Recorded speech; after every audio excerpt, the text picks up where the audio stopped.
All Digital Radio Network. Want to go out to a movie? Or maybe watch a movie at home, but you can't decide on what to watch? Head on over to freemovieinformation.com. The movie trailers and descriptions for thousands of movies, both current and older, are all in one place. freemovieinformation.com. Thousands of movie trailers, one location. freemovieinformation.com. Hey everyone, thanks for listening to the All Digital Radio Network. Whether you're a brand new listener or a longtime fan, you've probably noticed that we have quite a lineup. Do you have a business, an organization, or a group that needs global exposure? Have you been priced out of the traditional radio market, or are you seeking a new, innovative way to reach your customer base in this advanced digital age? Radio advertising is one of the most inexpensive and effective ways to get your message out to the mass public. We have advertising packages for almost any budget with the same quality you've come to expect from the All Digital Radio Network. Give us a call today at 312-324-0180, or you can email us at advertising@alldigitalradio.com. Let the All Digital Radio Network broadcast your business message to the world crystal clear. Did you know that the federal government gives away over $400 billion in grants each year to private citizens like you? Go to findthegrant.com. These programs require no credit check, no collateral, no cosigner. What you need is the correct information found at findthegrant.com. If you're a U.S. taxpayer, you are entitled to your slice. Get the information to get started today. www.findthegrant.com. You are listening to the All Digital Radio Network. The virus has completely devastated over 150 of the world's major regions and is spreading rapidly. At this point in time, we know of only one method of killing the creatures, or to destroy the brain. Be on the guard of any loved ones who may have recently been in any sort of contact with the infected. And if you find yourself in a threatened position, please do not hesitate to act. Again, because this is not a test. This is not a joke. We as a species are overwhelmed. We are outnumbered. Walker Wednesday starts now. Oh my God, they're everywhere.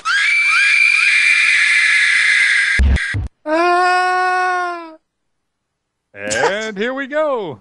Welcome to Walker Wednesday, everybody. Tonight we're going to break down AMC's The Walking Dead episode 515.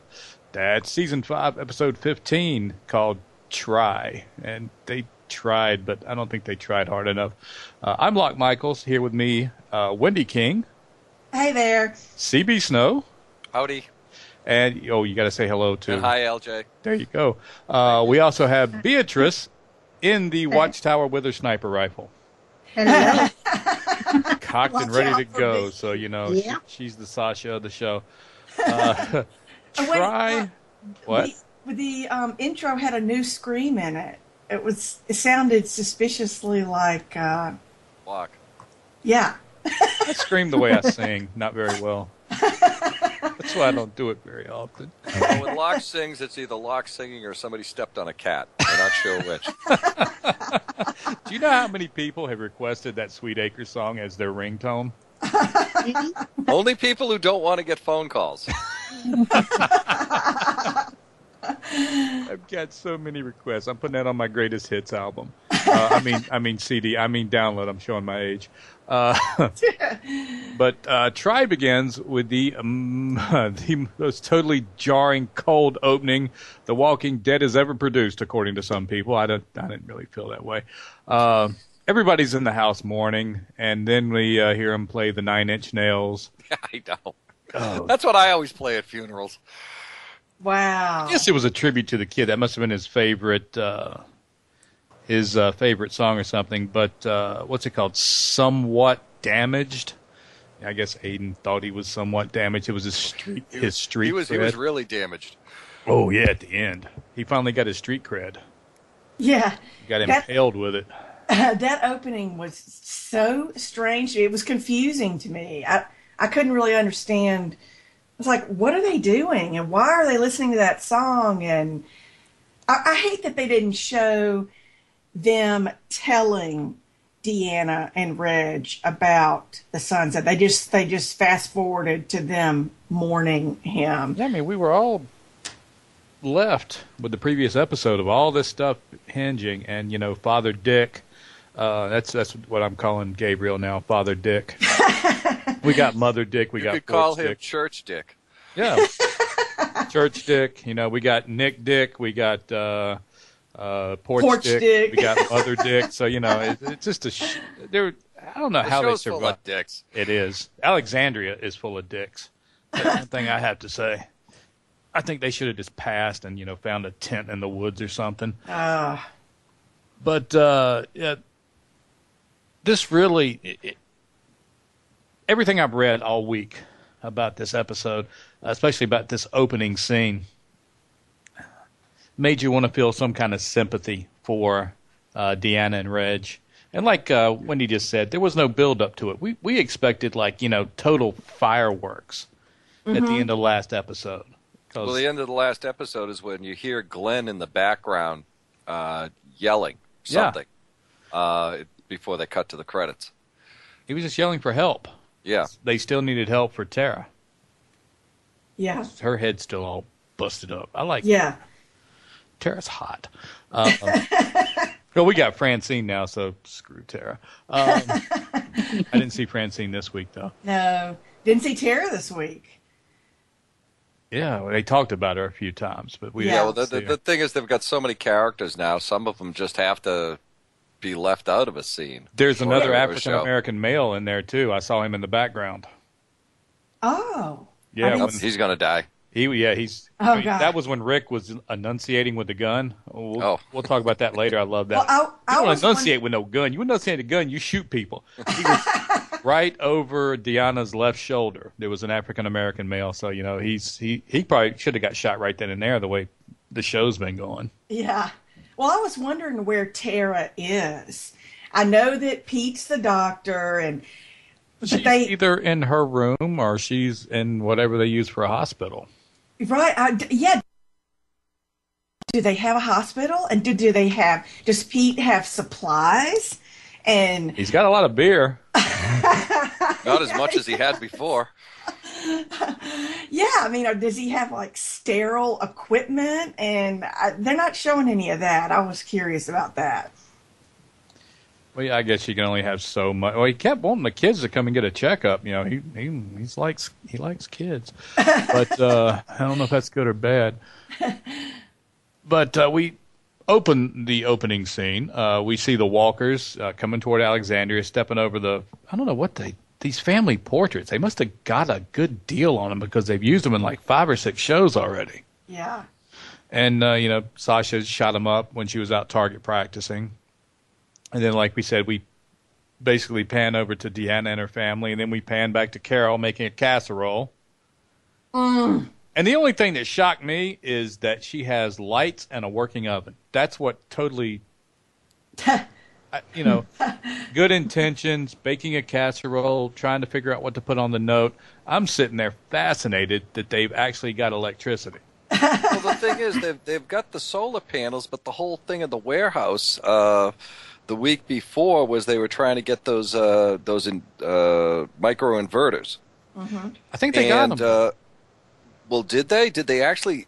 I never saw whether they or not they actually got some out of there to bring back to Alexandria. Yeah, Eugene had them in his satchel. He did? Okay, Yes. because I knew he had found them, but I didn't see that he had actually brought them back. Yeah, I hope he got more than one. Yeah. Yeah, well, they needed more than one, from what I understand, because the grid was failing. Some people are in the dark. Some people are in the dark, and some people. Well, that was the week before, but they didn't mention it this week. Yeah. Oh, by the way, that was the worst looking casserole I have ever. It was horrible. It's tuna noodle casserole. Come on, Wendy. That's what it was. I'm no chef like Locke, but that casserole, it just looked horrible. It did get left on the porch. Yeah, the bugs and ants got it, I guess. Yeah, and that scene was really good because Deanna looked so mad. She came in, she just looked down, and then she took the card and went inside and burned it. Yeah, but she didn't know who it was from. Maybe, I wonder if she assumed, I don't know. But I thought something. The assumption that you're supposed to make is that she knows it's from the, it's from Rick's group. Yeah. But she just saw a casserole with a note in it on the porch, and the way she treated it was just odd. She just took the card and left the casserole and then burned the card, and I didn't get any of that. To me, it just meant she was furious, and I thought things were fixing to blow up, between the two groups, is the way I read it. And then, of course, that didn't happen. Well, I guess Deanna can be nice and controlled and think about everything and try to keep everything together until it finally hit home. And then I think she's kind of realizing the world in which they live. Plus, you got what's his name who threw Glenn and the rest under the bus. Oh yeah, that's Nick Dick. Yeah, the Dick. Gosh. But what's really getting to me, and I'm going to say this, Carol is the only badass left in this group. Carol and Daryl, because we'll get to it later. But we see Rick kind of fall apart, and we've seen some other people come up and take his place. But Carol, she's basically the schemer, and she's not only that, but she's one of the better actors on set right now, because just the facial expression when she catches Sam looking in the window while she's making that casserole. Yeah. Just the eye contact. She's invested in making sure he doesn't get abused anymore. And then before the opening scene ends, we see Sasha, who looks like she's having a panic attack. And I thought she was ready to head to the watchtower and start taking out Alexandriites the way CB had predicted. It still may happen. It still may. I saw an article this week that they're predicting that, more than likely Jesse will be Rick's love interest. But a lot of people were trying to say that Sasha would be, just for the plain and simple fact that Andrea was Rick's love interest at this point, and she was also the badass with the sniper rifle. Right. So I think they're taking aspects of, elements from characters' development in the comic books and dividing them between multiple characters here in the TV show. There has been no build-up to anything like that. I would be more. It would be more believable to me if it was Michonne. Yeah, and like I said, they're wondering who is going to take Andrea's spot. And why does anybody have to take Andrea's spot? Well, she has certain elements that we're seeing. Rick is going to have a love interest, probably Jesse. Rick is going to have a right hand, probably Michonne. And Rick is going to have a badass sniper combat person, and that's probably Sasha.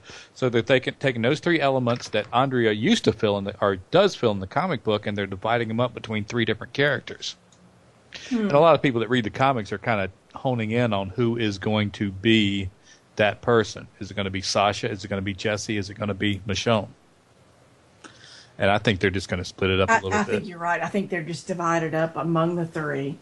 But did you notice Sasha? She was panicking. She was hyperventilating. And then all of a sudden, she takes a couple of deep breaths, and her face just goes stone cold killer. Wow. It's more split personality than anything else. Yeah. I mean, we'll get into her character development later. Yeah. It was kind of weird. You look at her up there, and it looks like, okay, it looks like she's thinking to herself, as an actress, I'm trying to portray someone who's got a gun and about to lose their mind, and this is what they do. It was so contrived to me. The scene was not believable at all. You wanted to be a serial killer. You just want her to be a serial killer.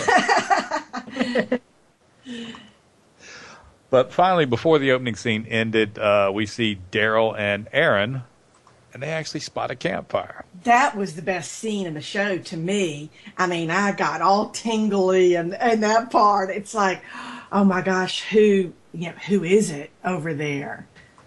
And then end. I wanted to see more of that. And then we come back with Nicholas throwing Rick's group, and Glenn specifically, right under the bus. I mean, we saw this coming. Yeah. I mean, there's no way it would have been believable if he would have came back and confessed. Yeah, and no way whatsoever. His whole speech was just so over the top that I don't even think Deanna believed it. Well, you know, he says something like, "You don't know," and she looks at him. And that was her best line of the whole show. "You don't know what I see, Nicholas, and I see a great deal." Mm-hmm. Mm-hmm. And she's sitting there, and she's actually watching herself say that. Mm-hmm. We see her watching the videotape of her saying that, and she's studying Nicholas's body language. You know, where he's like, I mean, if you can read people, and if you're going to be a professional poker player, you can read tales. You know, most people, when they look for a correct answer, like if I were to ask you what's your mother's maiden name, and you got to sit there and think about it for a second, you will probably look up and to the right. But if I ask you something that you have to lie about, like, did you steal this, you'd probably, or who do you think stole this, and you know you did it, you'd probably look down and to the left. I mean, there are just certain things that people that can read people will key in on. Mm-hmm. And I think that's exactly what she's doing.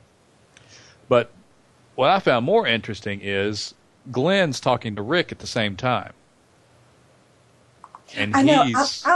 I did like how they, what's the word? Dichotomy. Those juxtaposition. Those two side by side, back and forth. I kind of like that. The two versions of what happened. That was probably as far as the direction goes, one of the few highlights of this entire episode. And Glenn looked a heck of a lot more believable. Yeah, he did. And Glenn's trying to reason with Rick. You know, we are them. We have to be here. We got to make this work. He kept saying over and over and over again. You know, I could have left him out there to die, but that's not who we are. But I would have left him out there to die. I'm sorry. I'd have been, I'm sorry, but, you know, we tried to save him, but... He's going to get more people killed. Oh, yeah. And we see him come back a little bit later on. But he's Alexandria's version of Noah. Ooh. No, he's worse than Noah. Well, they both get people killed. Yeah, that's true. He's the new Jinx. Mm-hmm. He's definitely the new Jinx, but it's not because he doesn't try. Noah was always, you know, flighty. I mean, he hijacked Daryl and Carol. Mm-hmm. Not for very long, but yeah.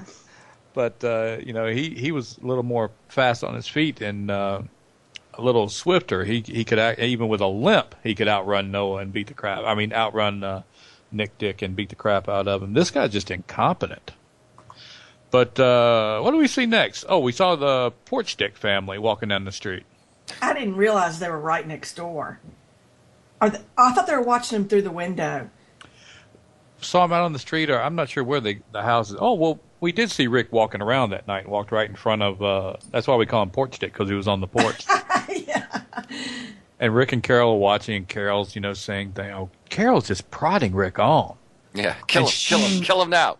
She knows what she's doing. She is not doing this for, you know, the sake of it not happening. She's pushing the entire thing. And she says, you know, Jesse put a bolt on the inside of Sam's closet so he can hide in there, you know, while she's getting the crap beat out of her. Mm. And she must listen really well, because I didn't see any black eyes. I know. I didn't either. Yeah, normally we see two black eyes. It's because you had to tell her twice. So you don't. So you I don't see any black eyes or anything. And well, yeah, like you weren't thinking it. Come on. And Carol's slick. She knows Rick has the hots for Jesse. She even told him that. You know, it was kind of like an unsaid thing. Even Jesse and Rick at this point haven't even talked about it. Right. And then Carol, you know, Carol's dwelling on her past with Ed. And what was that she said? If Walkers hadn't gotten Ed, I wouldn't be standing here right now. Yeah, that's true. Oh, Ed. Oh, he was horrible. Oh, but, you know, another good part of this show happened right at this point. You know, Rick keeps grasping that gun in the back. I know. know. And he kind of walks up on Porch Dick, and Porch Dick's all, "Hiya, Rick, how you doing?" How do you do? My name is Rick. Now you're going to die. And Rick wasn't having no part of it. No, not at all. Just keep walking. Yeah, that's it. And I guess keep walking was What? trending for a while. What? Yeah, Bully's going to run. At that point, he kind of knew something was up. You got to figure you're the only wife beater in a small community that never had a law enforcement officer. You pretty much know something's about to happen. Now, this show always likes to cut around a lot, and we're going to cut around with it tonight. The next thing we see is Michonne lying in bed. And we didn't get a chance to talk about this 2 shows ago, but CB had a theory when she put her sword up. Yeah, I mean, the idea of a samurai and their sword is if you take your sword out of the sheath, you're going to use it. You never remove your sword if you're not going to use it. And when she hung her sword up on the wall, she had taken it out of its sheath, so it was ready for use. And she's going to use it at some point. She's going to grab her sword back. Yeah, she had flashbacks. Mm-hmm. Yeah, she did. Yeah, and it looked like she said, "That was fun." Yeah. Yeah. You know, she said, missing I dug that. I missed that. I'm going to go chop some limbs. Come on, Sasha, let's go. We even saw a flashback of her to her boyfriend and her brother, I believe it was, that she had chopped the limbs off of and had walked around with. Mm-hmm. Yeah. But then we go back, and Rick actually goes to Deanna, as Deanna's right there. They must have went back and got the bodies. Yeah, I was wondering that. Well, sometimes, I mean, they'll put up monuments to, like, sailors and things like that never returned, but it looked like there were graves that were dug, too. Yeah. And I can't see them going back and getting the body. Why would you go back there just to get a body? I mean, the place is infested with walkers. There's a lot of bodies. The way his body was, they suppose they could have just picked anyone and said it was him. You never know. They might have just insinuated that they went back and with a larger force and the walkers were cleared out, or they went back with enough people to clear them out. But it did look like there were graves dug. They could have just been. They could have just been, just to make it look like a grave. Yeah, but again, why would you go back? You know how dangerous it is there. You've already lost people there. Why would you go back to get dead bodies so that you could potentially lose more people? It doesn't make sense. I don't know. And unless they dug those graves and put some personal belongings in there or something. Maybe 3 graves? There were 4. There were 4. 4. So Noah. Well, those might have been the 4 Aiden. people they had lost earlier. Well, that's true too. And she was just there remembering, since that was her last big loss. Yeah, I didn't even think about that, because it was 4 people that they lost. Huh. That could be. So that wasn't explained. But Rick goes up to her and said, "Look, I'm gonna have to kill Pete. He's got to die. We don't kill people. What do you?" And this was the philosophical divide that we see at this point, and we see later when he's talking to Jesse. Rick is just like, "This ain't the world. You got to kill people in this world if you're going to survive," which was very much what Shane said to Rick right before Rick killed him. Yeah. Rick was basically on the side of Deanna. Rick has become Shane. He's changed, and this is the philosophical divide. You got a problem with somebody, you kill them. We can't. Well, the thing is, what Diana's going to do is exile them, which is the same thing. But she doesn't have to see it. So if you don't see it, it doesn't exist. And she basically told Rick that. Yeah. Basically told him, "I will kick you out, but not Carl and Judith," is basically what I read that to say. Oh, wow.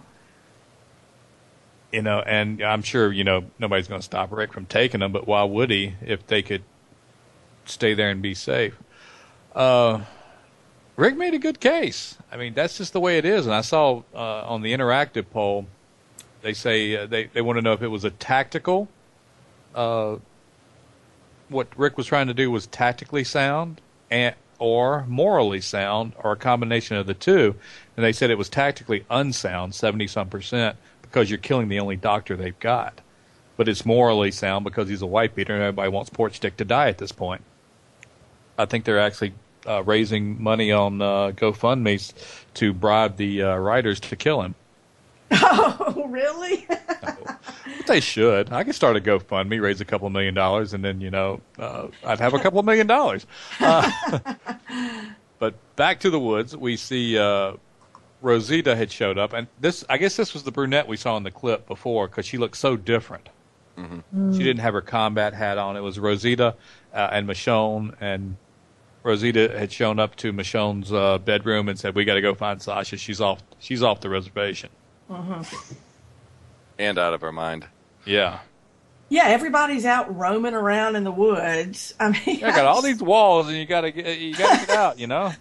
I just think that's so strange. They're in a safe place behind these walls, but everybody's out. They don't like it. In the end, they don't like it. What? I heard this quote somewhere. I don't know if it was Daryl or somebody else, or it might have been one of the Claimer Joe said, "You can't turn an outdoor cat into an indoor cat." Oh, Yep. yeah. Mm-hmm. Yeah. And I heard that somewhere, fishing around for information on the stories. Mm-hmm. But it was the guy who was the head claimer. Claimer Joe. Mm-hmm. Yeah, I think that was his name. But they're finding all these dead walkers. And, Rosita goes, she's hunting them. Oh, she's God. out hunting them. That's like her thing now. She's going to take on the walkers, all of them, one by one. I'm tired of playing defense. Let's go out and get some. But in another part of the woods, and I'm assuming this is the same herd, we see Carl and Enid. Wendy's little Sweet 16 storyline kicks in. Teen romance, a budding teen romance. And Enid's pretty good because she caught Carl. Didn't catch her at all. Carl, You're going to stalk. You got to be quiet. And there was I don't really know how it came up. She's afraid of him or scared of him. Yeah, and then Carl said in the Talking Dead that what was meant by that was more that she respects him. Yeah, that's what Which made no sense to me. Yeah. That's what he thinks his character's saying. I think they're just writing him to be a bumbling teenager, and he's playing the part. He's a good actor. Yeah. And he goes, "What do you do out here?" The same as you. Enid is that little, I listen to the Doors, and I write poetry, and I, practice devil worshipping. And if Enid was not in the zombie apocalypse, she'd be in the back of some guy's Camaro, 10 years older than her, doing stuff that would scare the crap out of anybody else her age. Emo. Isn't that what it's called? Emo? Yeah, I think it is, yeah. And then they they got their little slow-mo smiley run. That had to be the corniest That was nice. I did not like that. That was so cute. Oh, God. I'm being facetious, Locke. It was so sweet. It made my feelings hurt in my teeth. She needed flowers in her hair, and he needed to have a fringed vest. Oh, gosh. Why did they do that? And they both had that stupid smile on their face. Yep. That's because they're little kids in love running through the woods. And there's murderous creatures everywhere.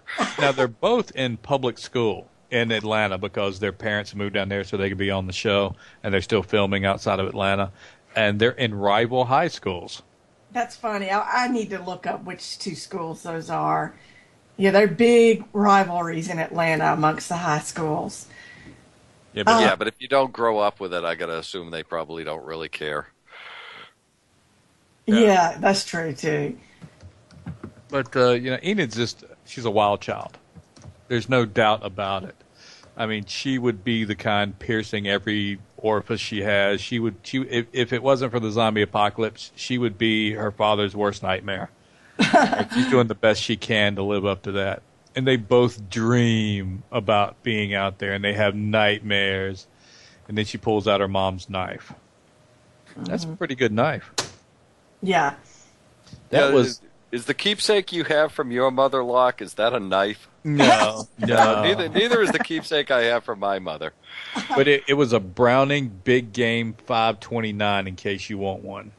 Okay. My mom didn't carry that. Although she did have a mean flip-flop. When you got out of line, boy, that thing came off her foot like that. Never used it, just threatened with it. My grandmother used to make me go get my own Switch. Oh, yeah, the Switch. I had the Switch, too. If you brought back a little wimpy Switch, she'd go get her own. You had to get one that wouldn't hurt too much, but it wouldn't be too wimpy. But, yeah, Carl, never ask a teenage chick in the apocalypse, what happened to you? You never want to know.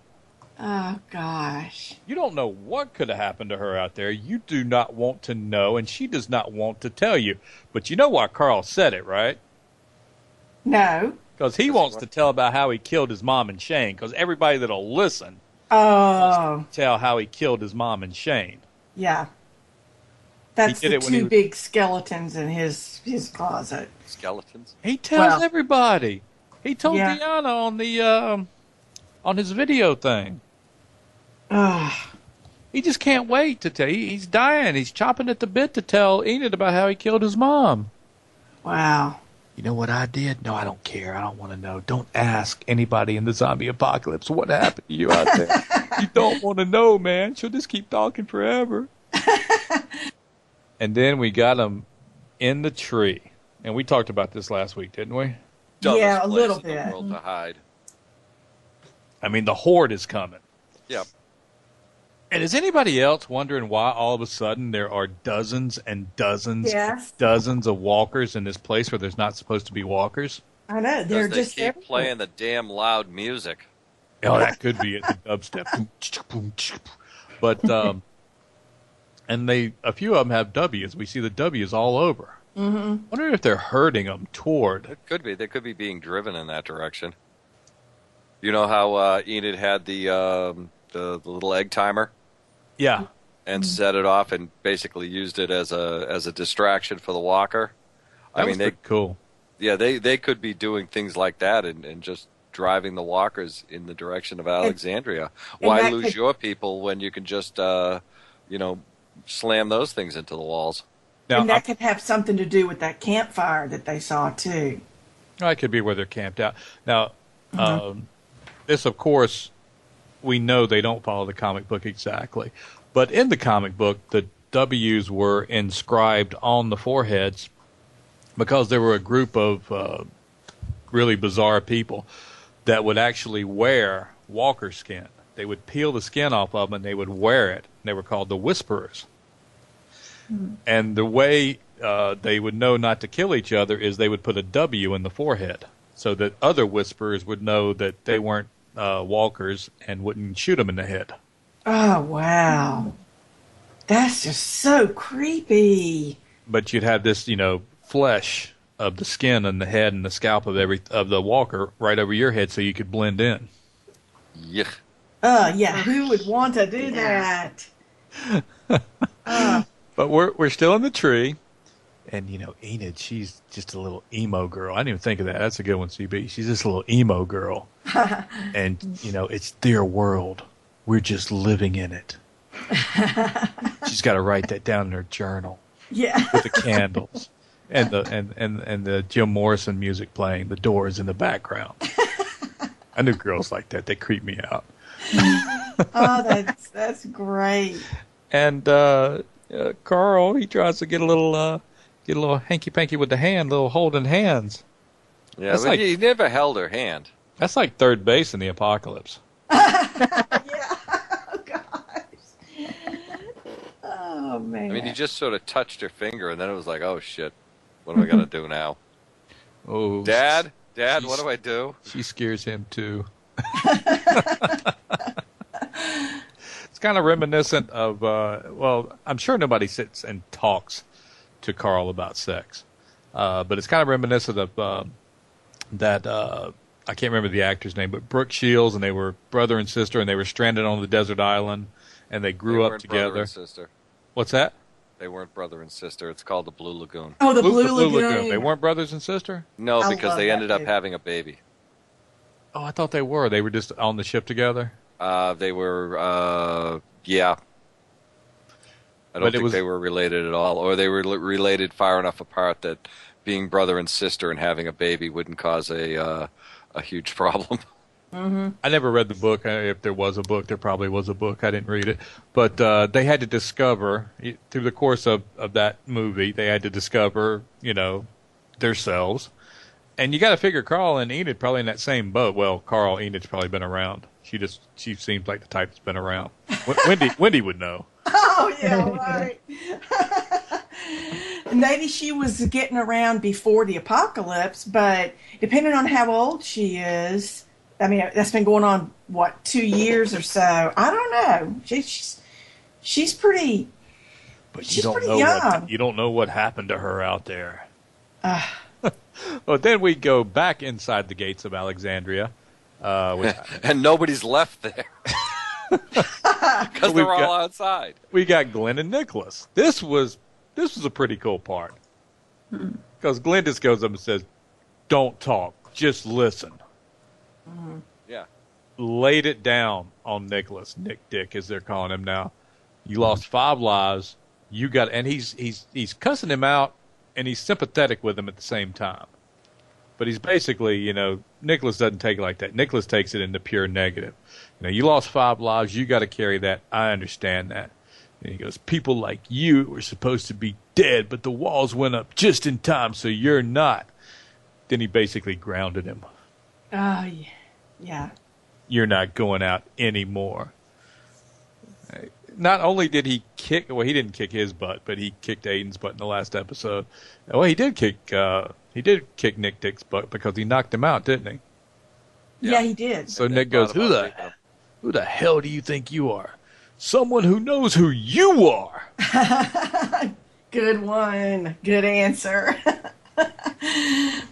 But, Glenn, and you hope the comics don't play out because Glenn doesn't have much time left if they play the comics out, which doesn't mean they will, because we've seen them, take the characters a lot further. Carol died in season 2, or maybe even season 1 in the comics, or along that same timeline, and she's still around in a major part of the show. But at least we find out who got the blender gun. Yep. I never would have thought of him. Nah. I wouldn't either. How did he even know it was there in the first place? Well, he might have been watching them before they got to the gates. Yeah, that's true. Mm-hmm. Or Aiden, because he was the first one that met him inside the gate. Maybe Aiden was watching him, and they both went out and got the gun. Yeah. You never know. Or Aiden got it and told Nick where it was. Yeah, I wouldn't have think they'd have been that slick. So what is Nick Dick going to do with that gun? Who knows? Yeah. I would think he would go gunning for Glenn. I know. That's what worried me. No, I don't want to see Glenn go. I know everybody keeps predicting, Glenn's going to go. He's going to die. Well, it's only because he goes about this point in the comic book. He gets killed by Negan. And they've teased that with the baseball bat and a few other things. Yeah, that doesn't mean they're going to do it. They can lead us down one path because they know we could read the comic book and see what's coming, and then they'll just do a total 360 and do something completely different. But we go back to Michonne and Rosita. They finally called up to Sasha, and all 3 of them just go Xena Warrior Princess on this herd. Yeah, buddy. Xena. Yay for Xena. I tend to agree with the guy that hosts The Walking Dead. Stop wasting bullets. I know. They must have a lot of bullets. Well, it is Northern Virginia, so there are probably quite a few gun stores they were able to raid. Mm-hmm. Because they say everybody left as soon as the apocalypse hit, so... Yeah, but just why? Everybody's out there in the woods. Yeah, wasting ammo. I agree. And how slick. I wasn't even thinking about it episodes and episodes ago when Glenn found those silencers. Oh, yeah. But Sasha's been using the heck out of those silencers. Yeah, well, you need them. So it makes perfect sense. But yeah, that was a good find, as it were. And she finally has to reload because that 36 round mag of hers finally runs out of ammo. And she almost you better count the walkers and count the number of bullets you have before you start. You better have a good idea of what you got left. And she's not the quickest magazine changer I've ever seen. No, that's why she needs to stay in that damn watchtower. But Michonne has to steal her kill, and that doesn't really end well. Because she gets up and wants to take it out on Michonne. You don't want to throw a punch at Michonne, especially if you're out of bullets. Yeah, being out of bullets would be bad. Even without her sword. But you can tell... as Rick found out later. Yeah, really. But I never really... I don't believe they told Sasha's predicament as well as they should have. Because they're all sitting there stressing over the loss of Noah. And neither one of them knew Noah that well. This is what everybody's talking about. Why are they so stressed out over Noah? They didn't really know him. They knew him for a couple of weeks. I know. And there that was was other it. more major impact deaths, you would think. I mean, Beth and they're both Herschel. They're both going through this stress now. And they're comparing their stress and how Michonne's in a good place. And Michonne's not really in a good place because she's having flashbacks too. And Sasha is just, like I said, she's just going nuts. CB's not going to be happy until she starts killing Alexandriites. I can tell. They teased it the week before, but I knew they were lying, and they were. Yeah, that had to be Rosita. I never saw the clip you were talking about, but that had to be Rosita. Because it took me a while to figure out who the heck she was. Oh, you mean running through the street? Yeah, who was that? When she came to the show. Could have been anybody.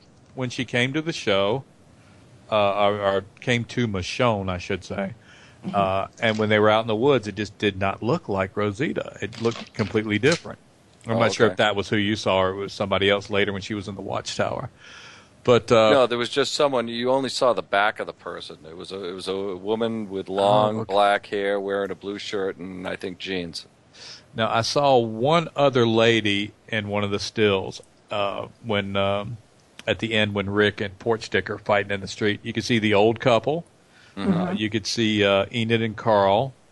And you could see Jesse. And there's one other lady over to the far right who I didn't recognize. So there's still some characters we might not have seen yet. Yeah. Well, it may just be, general people living in Alexandria. Yeah,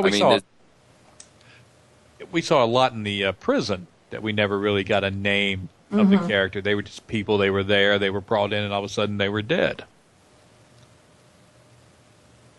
Well, it's easy to kill them. Oh, yeah. Yeah, they don't have to pay them much either. Yeah, cannon fodder, especially if they don't have a line. There's a difference in speaking parts if you in parts in movies and television if you have a line or if you don't have a line as to what you get paid for scale. Yeah, no agent, no union rep. You're just out there on your own. But speaking of out there on their own, we got Daryl and Aaron find a naked blonde woman chained to a tree. That was awful. Which, is a fantasy I've had forever. If you ever get down to Augusta, you can find them there. Yeah, Wendy lives in Augusta. You okay. But she looked like she had been eaten alive. And not in a good way. That was an issue. Not in a good way. Oh, Locke. And she had the W carved on her forehead. Yep. And right before that, they had found a bunch of them chopped up. All the limbs. Right, the torso. I mean, the they legs, the arms. So that's the thing. Yeah, they must legs be and arms, no torso. They must be using the torso as a weapon of some type. Maybe they held the torso up to the blonde lady and let it eat her up. Right. Because if there were walkers eating her, they would still be there.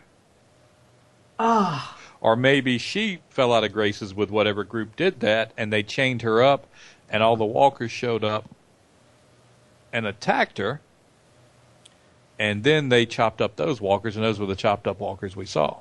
Wow, that a lot of questions there. And it had just happened because she hadn't even turned yet. And right? Because then he lifted her head and then she turned. And couldn't figure out if she had just woke up or she had just turned at that point, or she just noticed when he actually touched her. That's true. But she had the big W on her forehead. So a lot of questions. What does it all mean? Oh, I'm sure we'll find out sooner or later. They're not going to leave us hanging like wondering where the hell Morgan's at. Yeah, I know. And didn't y'all notice one of the streets were named Morgan Street or Morgan Avenue? Morgan Street. Yeah. They just like to tease. Well, it's starting to get a little tiresome with the Easter eggs all over the place that they have in this thing. The idea of an Easter egg, the original premise of it was something that was really hidden and you really had to look for it. Now it's all over the place with these things. It's overkill. Oh, last season it was just, when are we going to get to Terminus? When are we going to get down these tracks? When is everybody going to meet each other? And this year it's, one plot twist and one Easter egg and one where's it going after the other, and they've got to tie all these loose ends up. And I hope they have a plan to do it in the season finale, or we'll be waiting until next October to find out what happened. And another thing too, what I hate that they didn't show more with that campfire, like that night. I would have thought because they just cut to the next day, and then there's the woman. They weren't going to walk up on them and say, "Hey, what's up, guys?" But they got to study them first. Yeah. I would have thought they would have shown a little more of them scouting that campfire or something. They like to tease. Yeah. But then we go back. I thought the campfire was where they went to go. And that's where they found the chopped up walkers and the blonde girl. But they didn't go till the next day, till they knew nobody was there. Oh, okay. Because they weren't going to walk up on them in the middle of the night. That's a good way to get shot in the apocalypse. I just think that's the big question. Who are those people? And I hope we find out next week. I just have a feeling it's going to be a conglomeration of all the groups that Rick's... The Wolves, the Whisperers, Negan. It's Negan and the Saviors, the Whisperers, and the Wolves are something I think we saw mentioned here in the TV show. Oh, okay. But now we go back to Alexandria, and Rick is still just will not let Jessie go. I think he's claimed her at this point. Even though she smokes, and that's a deal breaker for me. He catches her smoking in the garage, confronts her about the abuse, because obviously he had never told her at this point. And this is when it's just getting too wishy-washy. I know. Oh, you know now. Yes, he knows now. We all knew he knew, but we didn't know she knew he knew. But now we know she knows he knows he knows he knows. Oh, gosh.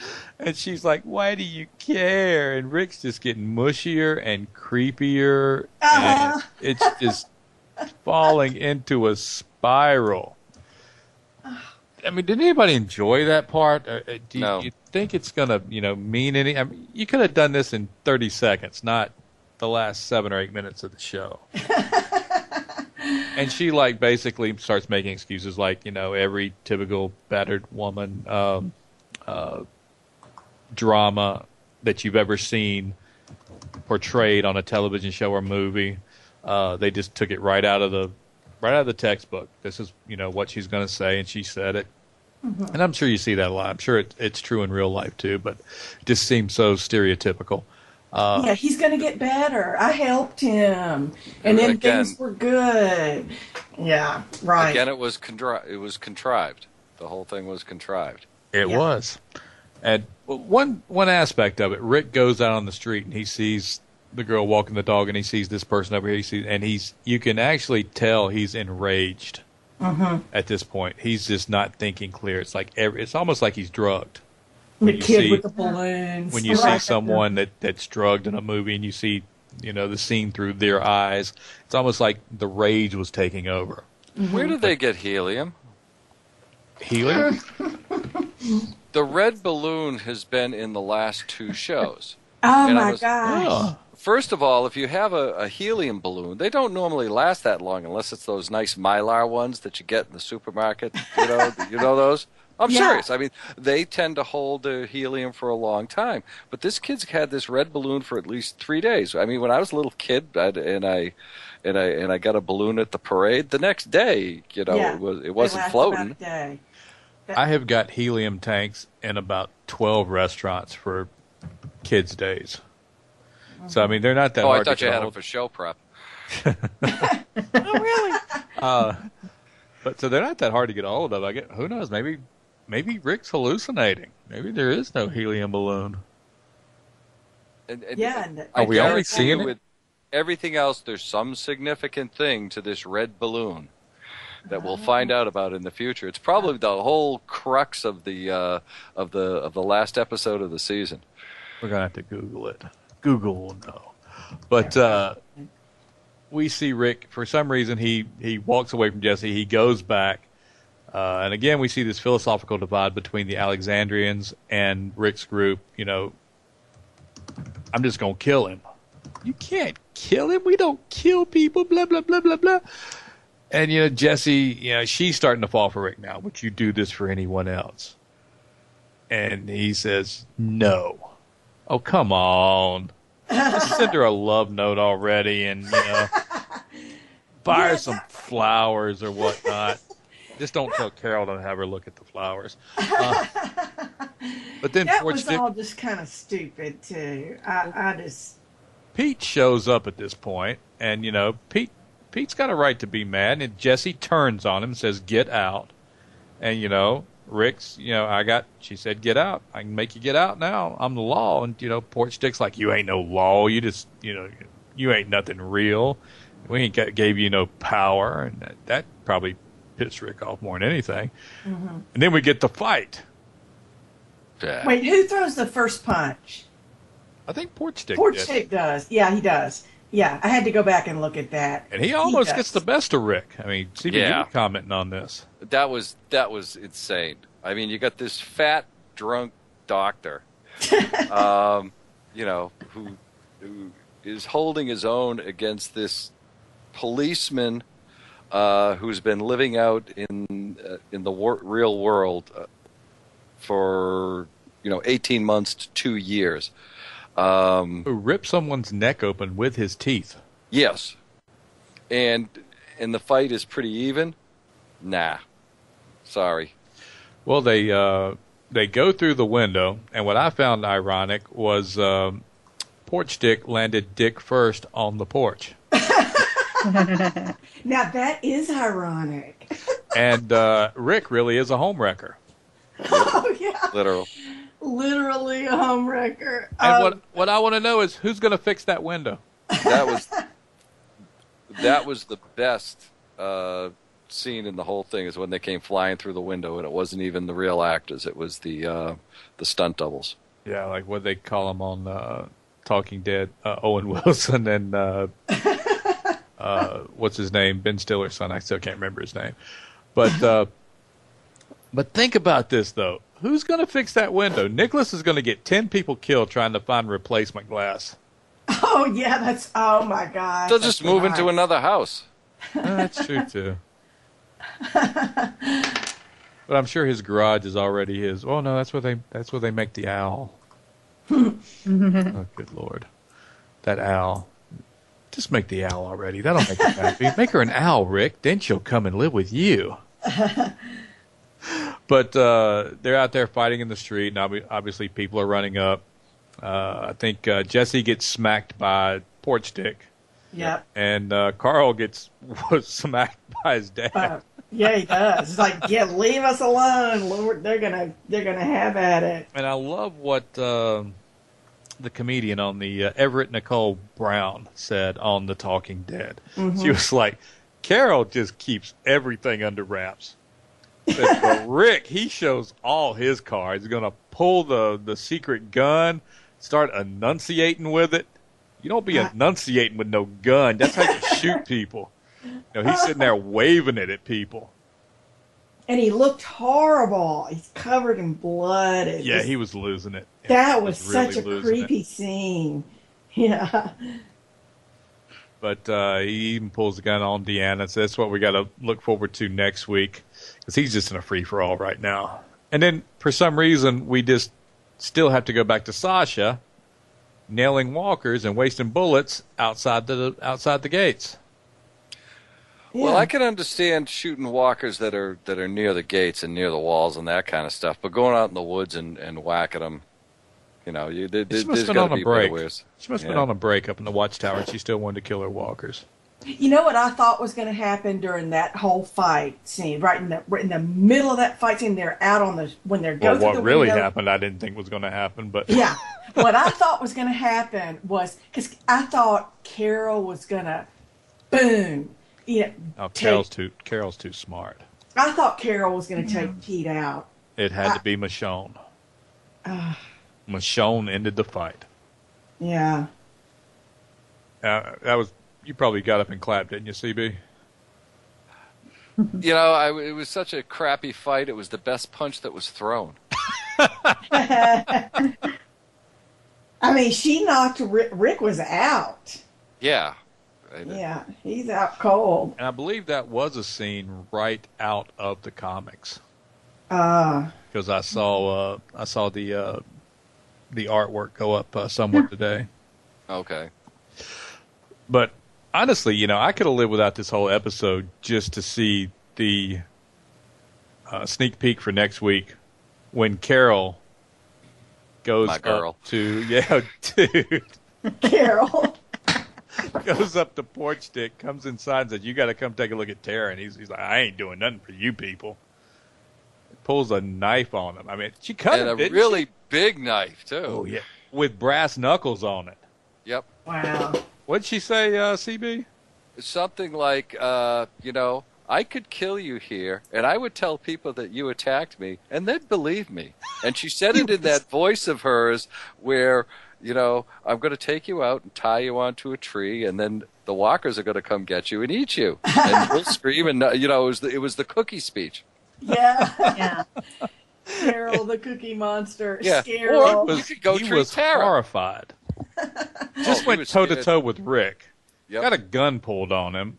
Probably, who knows what his marriage is like right now if he had to get kicked out of his house after all that. Because Jesse did say, you're leaving. So I'm assuming she'll go to Deanna and say that later. But we're just about out of time. We got about 1 minute and 30 seconds left. Any final words? Any looking forward to next week? Go ahead. I want to be on the show, and I want to ask Carol a question, and the question is, are you single? We'll have to send that on Twitter and Facebook and Skype. They actually take questions on Skype for The Talking Dead. And she will be on The Talking Dead next week, right? Yeah. Yes, she will. Yeah. Her and Daryl, I think. Right? Her and Daryl, and they teased a surprise guest, so I'm assuming that's whoever dies. Whoever dies. You're right. That's who it'll be. Oh, I cannot wait. Oh, my God. So long as it's not Judith. Oh, yeah. That's who knows? Carl might. You never know. We got to wait. We got to watch and see. She's a member of the Lollipop Guild, I'm telling you. 90 minutes long next week, so we'll have more to talk about. That's all the time we got for tonight. Be sure and catch CB on Monday nights. He's on the Off the Hook radio show with Slim and Zip. See you there. What's that? I said see you there. Yeah, and he'll say hello to LJ again there, too. Yep. And actually, Slim and Zip will be doing the Idol show right after this show, so you can stay tuned and catch it right here. You can catch Wendy and myself Sundays at 8 p.m. on the Dirt Farmer Live Farmville radio show. That's all the time we got for tonight. Good night, everybody. Good night.